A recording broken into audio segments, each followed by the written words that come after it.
तर मी आज तुम्हाला जगातील सर्वात चिंगट माणसाची ओळख करून देणार आहे. तत्पूर्वी हे पेरूचं झाड आहे ना, बऱ्याच वर्षांचं लावलेले आहे. प्रत्येक वर्षी खूप असे पेरू येतात.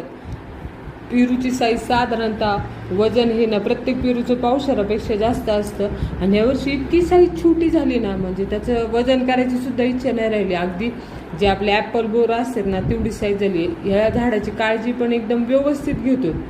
पाणी खत त्याला सगळं व्यवस्थित आहे. फळं पण भरपूर लागलेत, पण काक नसतं उष्णतेमुळे बहुधा ना फळांची ना साईजच पोचत नाही आहे. आणि थोडेसे एक महिनाभर आहे ना अगोदरच आहे ना हे झाडं आता फळं पिकायला सुरुवात झालेली आहेत. म्हणजे अचानक पिकल्यासारखे होऊ राहिले.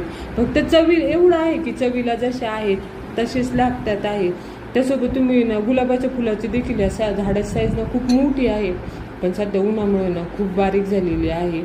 तुम्हाला हाच तो जगातील सगळ्यात चिंगट माणूस. आज 21व्या शतकात गेलो तर आपण, तरी बघा हे दाढी करायला साबण तर वापरतात, पण तुम्ही त्या साबणाची साईज बघा.